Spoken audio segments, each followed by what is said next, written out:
Hello, everybody. This is Sarahscopic and Eskalia, and you are watching Asphyxia. So we needed a break after that last episode. We needed food, and we needed some time to reflect. Have a quick session with our therapist. Yeah. That was rough. It was a rough time, but we're back. These girls are lost. Samantha just ran away. And we're now for who was it? Yeah, it's your turn to narrate because I did all that narration last time, and oh man, all right. And a quick correction from earlier on one of the earlier episodes. I incorrectly stated that the creator of this was a guy. Oh yes. We looked it up. It's actually a 2-person creation team. It looks like it's hard to quite figure out because I only could find like their Tumblr and stuff. Yeah. But it looks like it's just like 2 girls who do this, and you know what? Fair enough. Fair enough. We started to suspect I may have been wrong in the last episode when we had the crippling anxieties of a woman very well illustrated for us. Yeah. Uh-oh. Oh man. So yes. Anyway, picking up where we left off, Georgia. Wow. Georgia whistled. Now that was something else. I felt like I was in the middle of a soap opera. Roberta trembled, her face white. She had already said things, horrible things that she couldn't take back. It hadn't even been because she was mad at Samantha. Not really, although it was true these lingering resentments had been building up, unchecked within her for quite some time, like cobwebs in an old abandoned house. Although Samantha had been grating on Roberta's patience, and Roberta had been meaning to have a serious talk with the other girl for a while now, this had undoubtedly been a bad time to hold that discussion. Serious talk in caps. Yeah, right. Particularly when it had not been a discussion so much as a one-sided verbal assault, which Samantha had been incapable of dealing with. Mm-hmm. Roberta sighed, running one hand through her hair. She hadn't lost her temper like that in a long while. And now Samantha was gone. She had run away, and Roberta had no idea where she was. If we find out she's hung herself from a tree or drowned in a lake, I guess we'll all know who to blame. Percy and I are witnesses. Georgia! That isn't funny, Georgia. Roberta's shoulders tensed. Don't be ridiculous. She isn't going to die. You say that, but Samantha is kind of pathetic, don't you think? She's the kind of girl who would probably drown herself in 2 feet of water. Which is what, the whole Ophelia reference? Yeah. Roberta winced. Cruel though her words were, Georgia did have a point. Samantha had never been the most resilient person. Don't feel too bad though, Bobby. If she really does die, she'd probably thank you for it. Hasn't she been depressed for a long, long time? Oh, Georgia! It's hard to tell, given she makes so many jokes about it. I don't think she's a very happy person. And this is just fine. Samantha is obviously too much of a coward to kill herself without a push in the right direction, so you did her a real favor there, Bobby. Ooh, Georgia! Georgia! Georgia! Roberta held a hand to her mouth. She looked as though she was going to be sick. Please don't say that. I feel terrible. It's no use getting unconscious now, Bobby. What's done is done. You can't change the past. Oh, God. Roberta moaned, burying her head in her hands. Why did Georgia have to sound so gleeful? Her tastes really were macabre. Well, a pause. It's not like I don't understand how you feel, Bobby. I can be pretty horrible sometimes, but I suppose I have to give credit where credit's due, even to you. Jeez. Taking care of Sam day in, day out must have been quite a chore. I hardly even know the girl, and she annoys me whenever I see her. Is this her way of being empathetic? I think so. I think so. I think it's the closest thing she can do. Yeah. Everybody annoys you, Georgia. True, but I guess... I think it is somewhat impressive that you've been able to stay by her for such a long time, Bobby, and it was kind of cool seeing you get all worked up like that. I've never heard you shout like that before. For a moment there, you actually sounded passionate. Oh, jeez, these two. It's not good when Georgia starts liking you. Yeah, I know. At the same time, I think she's been liking Roberta for a while. Yeah. And look what good it caused. Passion only causes problems. What? Light side Jedi, dark side Jedi. I know, even the colors. Yeah. Perhaps, but life would be far less enjoyable without it. It suited you well. I don't know about that. I do. Take my word for it. I do not give compliments easily. And, I guess since this whole thing was kind of my fault, I'm sorry. Oh, wow.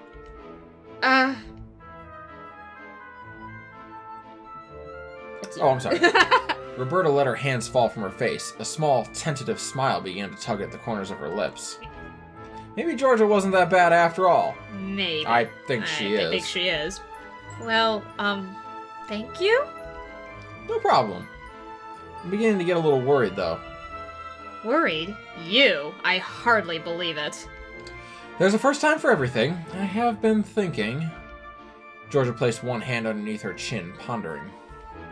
If Samantha really does die, do you think I would be an accessory to the crime? Instantly, any goodwill Roberta may have felt towards Georgia was snuffed, like a candle being blown out. You're not sorry at all, you two-faced liar.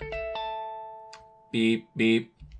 But before Roberta had a chance to continue her tirade, she was silenced by an electronic jingle emitting from her pocket.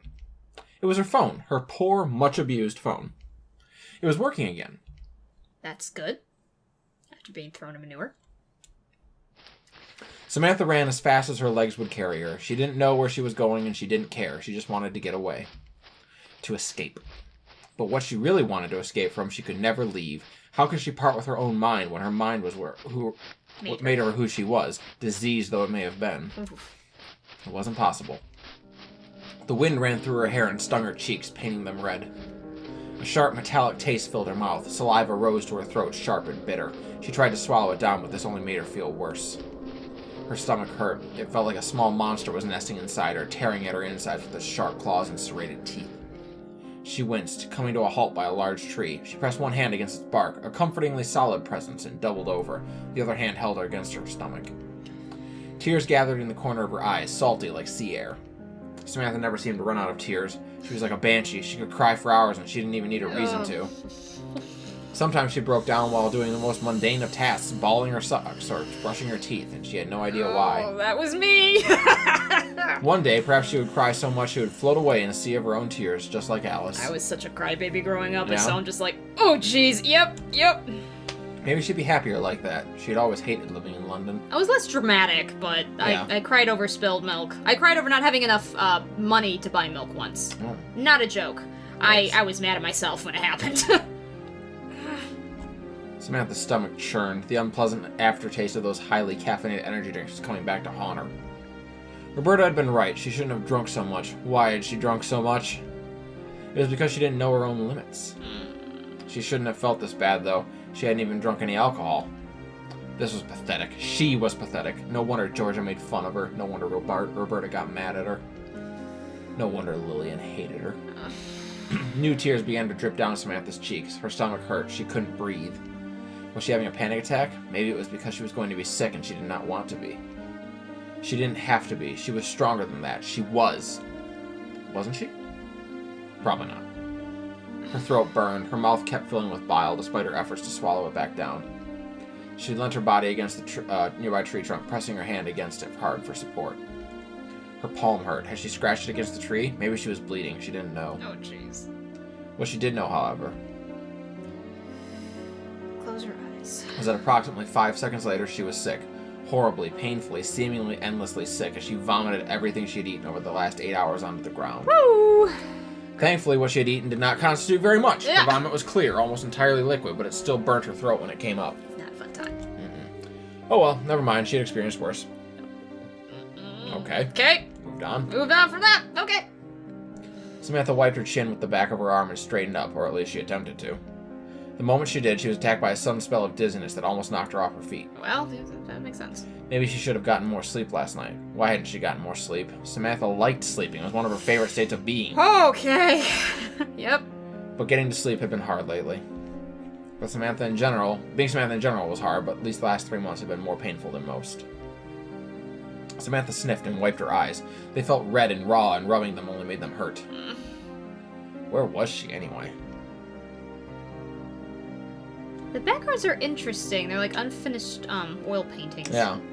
It's a nice aesthetic. She peeked out from behind the trunk of the tree she had been leaning against and examined her surroundings. It didn't really make much difference. Also, I have to say, this has nothing to do with anything else, but I have to compliment the text bar. A lot of visual novels screw up the text bar, but this is actually a very nice text bar. Mostly I like the way that it fades and though it doesn't intrude upon the background at all. It's very subtle, and it works very well with any background, so good job. I appreciate that. Anyway, sorry. Moving along. The land was just as nondescript with its unbroken line of rolling hills as it had been 10 minutes ago. Samantha had been lost then, and she was still lost now. She had no idea where she was.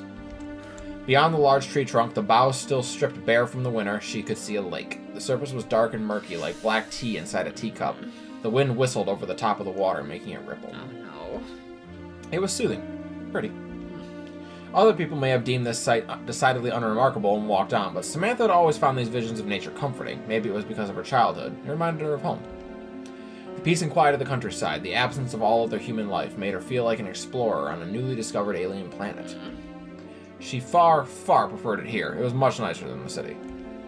Being alone, surrounded by trees, even trees that were recovering from a particularly cold winter, their boughs gnarled and naked, was comforting. If she really did die here, maybe that wouldn't be so bad. She preferred dying here, out in the open, surrounded by the smell of dirt and earth and wildflowers, than back in her tiny room in London. If she died in London, she would have no peace. Her soul would be besieged by countless others who had met similar fates, alone in apartments with no friends or family, and she would become one of many, another statistic in a nameless, faceless sea. Oh, jeez. In the countryside, she could be herself. She could be Samantha. When she died, she wanted to die here. But as it soon turned out, Samantha would not be given the chance to curl up and will herself out of existence. Not this time. Oh. The small, secluded spot wasn't quite as secluded as Samantha at first thought. There was somebody else there. Who's that? Samantha could see, out in the distance, a distinctly humanoid figure standing in the lake. Even from a few feet away, with her back facing her, Samantha could tell this person was beautiful. Their long blonde hair fluttering in the breeze attested as much. She has a thing for blonde hair, to be fair. Yeah. Though the sun was muted, hidden behind a thick layer of gray clouds, what little light there was that was able to filter to the ground seemed to be directed around this single figure, so that her cornflower hair shimmered. There's a lot of blondes in this game. The mystery girl seemed completely at ease with her surroundings, as though she belonged there. Was one with the landscape itself. Samantha felt as though she was staring at a canvas, and this girl was part of it.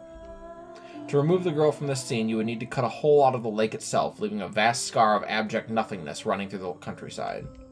Samantha did wonder, though, what kind of person would paddle in the middle of a freezing lake in early March? Wouldn't she catch cold? It didn't seem very feasible. Is that sensible, yeah. Is that what you're concerned about? Well, that would confuse me.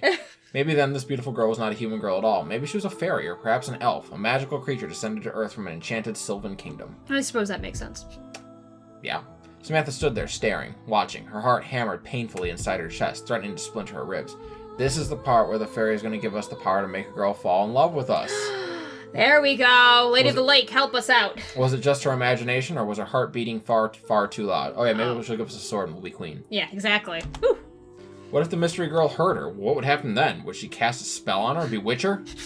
If so, it was too late. Samantha was already enchanted. Oops. Already been bewitched. Maybe the beating of her heart really had been that loud after all. The girl out in the lake lifted her head suddenly, like a rabbit alerted to the sound of an approaching predator, and as if in slow motion, she turned. All of a sudden, with a gasp of recognition, Samantha realized. I wondered if it was Lillian, but the reason I didn't think it was her, because I didn't think her hair was that long. Yeah, I don't think so either. It was much shorter the last time we saw it. Yeah, I mean, she put it up, but it still looked like even when she put it up. But... She's almost turned her head all the way around. Yeah, it's very creepy. She needs to turn that body. Yeah, she needs to... Yeah, this is not natural. No. Oh my god. No. Red rum. She realized something she should have realized a long time ago, as soon as she stumbled upon this apparition paddling in the lake. This was no fairy. Of course it wasn't a fairy. It was instead somebody that Samantha knew rather well. The long blonde hair should have given it away. Though she often wore her hair tied up, Samantha had forgotten what it looked like loose around her shoulders like this. It's just weird because it's the same kind of hair that Roberta has. Yeah, it looks like Roberta. Yeah, exactly. It was unmistakably, without a shadow of a doubt, none other than Lillian Wordsworth. What's she doing in the middle of the lake? She's gonna catch a cold. What? Yeah. Oh, it's tied up again. Well, this is nice. I suppose so. I forgot you used that voice. Lillian had tied her blonde hair up once more and was now wearing the rest of her St. Mary's uniform, which she had previously folded beneath a tree before she went paddling. Uh-huh. She's gonna die. She's gonna die of hypothermia. Unlike Samantha, Lillian was a sensible person who goes swimming in freezing lakes. Yeah. Of course she would have ensured her pinafore and cardigan didn't get wet. Yeah. Samantha should have expected nothing else. The two girls were sat underneath a tree a few yards away from the one Samantha had initially paused at, which Samantha was glad for. Alright, now they're gonna kiss? Samantha didn't want Lillian realizing just how sick she had been before she had stumbled across her. That would be incredibly embarrassing, and wouldn't be the best way of making a fresh first impression. Oh boy. It was so unfair. Lillian got to return to Samantha's life as a vision of loveliness, an indistinct figure, almost like a will-o'-the-wisp, a haunting, magical creature too breathtaking to be considered truly human. Oh, boy. Samantha, on the other hand, must have looked like a wreck. She had just been sick, even though she had tried to wipe the evidence away from her mouth with the back of her hand, and her eyes were red and puffy, making it obvious to anyone with an ounce of common sense that she had been crying. Her short hair, snipped by her own inexpert fingers, had never felt more ridiculously, embarrassingly exposing. Lillian always did tell her that she was easy to read, so transparent her skin might as well have been see-through. Samantha never tried to argue the point because she knew Lillian was right. Samantha very rarely tried to hide her true feelings. She didn't have the knack for it. Glad we now know. Yeah. Lillian, on the other hand, had always been more removed, her small smiles carefully constructed. Lillian never came to class late, and she always remembered to brush her hair, and she wore her school uniform with such precision she could almost be termed as a living work of art. The gulf between the two girls had never felt as pronounced as it did now. Oh, jeez. No wonder Lillian had stopped being her friend. They really were polar opposites, weren't they? Well, Samantha blinked shyly, searching for something to say, but the words would not come. Why couldn't she think of anything else to say? She was usually good at table talk. It was true her skills had been getting a little rusty through disuse lately, but surely she had one or two interesting ideas knocking around inside her skull. Okay, this is like the 5th time that they have told us that she's really good at talking, and we've never seen any evidence of it. There's no evidence of it, especially if someone as nervous a wreck as she is. It would make much more sense that she would blank out. I could see them saying she's good at writing. Yeah. That would make sense, but now they're actually legitimately telling us she's good at table talk? Yeah, I don't see any evidence of that. The only thing I can think of is if they play RPGs together online and that kind of back and forth she's good at, maybe. Maybe. But even then, like, I don't know. Excuse me. It's just weird. Wasn't she supposed to be intelligent? Not a genius, not by any stretch of the imagination. She was not like Lillian, but at least competently clever. She had even read Kant and understood most of it, too. I don't know what that is. What's Kant? It sounds German. Kant. Let's see. We got phones nowadays. They can tell us these kinds of informations. Can't. I spelled it wrong. Can't. Oh, Immanuel Kant, the philosopher. Okay, Okay. I do know who that is, actually. He's a German philosopher, so that would make sense. Okay. Argued that human mind creates the structure of human experience, the reason, the source of mortality, blah, blah, blah, blah, blah. He's a whatever. We got it. Okay. Moving onward. Maybe she felt awkward because of how poorly her previous encounter with Lillian earlier that day had gone. Now all Samantha could do was fumble with words, terrified that she would disappoint Lillian yet again. Oh, jeez. She had never felt slower or more stupid in her whole life, and it was painful. She knew she was not a fool, but at the moment, stringing a simple sentence together felt like a great test of wits. Perhaps this would be easier if she did not feel so very keenly that Lillian was judging her. It, sure is a coincidence seeing you here. Lillian's reply was cool and concise, quite unlike Samantha's. Not really. You didn't do it. Sorry. Not really. Well, I just didn't expect it. But we came here on the same school trip. It was inevitable we would run into each other again at some point. I suppose so. But you're not in my study group, so I thought I wouldn't get the chance. Actually... Something suddenly occurred to Samantha. Where is the rest of your group? You didn't get lost too, did you? But even as she said it, Samantha knew it was a foolish question. Lillian Wordsworth did not get lost. She always knew exactly where she was at all times. It was one of her many mysterious talents. I'm not lost. I simply went off on my own for a while. Oh, jeez. But why? A sigh. Because I had the misfortune of being in a group with one of the most irritating people I know. Look at that sigh bubble. Yeah. Even more irritating than me? Oh, gosh. Lillian couldn't help but smile at this comment, as much as she tried to maintain her carefully distant expression. Although Samantha could be an incredibly irritating person when she put her mind to it, and she was more than capable of accomplishing this task even when she did not, there was no denying she could be amusing company sometimes. On occasions. Yes, far more irritating than you. I can hardly believe such a person exists, but it is true. Oh, jeez. Samantha giggled. You weren't grouped with De Quincy, were you? The one and the same. How did you guess? Well, you said somebody more irritating than me, which instantly narrows down the list of potential suspects, and as George was in my group, antagonizing Roberta, it could not have been her. Dear God, De Quincy must be a pain if even you realize it, Sam. She can be quite intense at times. Lillian exhaled heavily, holding a hand to her forehead. Intense isn't the right word for it. She's utterly infuriating. She follows me around like a golden retriever everywhere I go, and she keeps taking photos, too.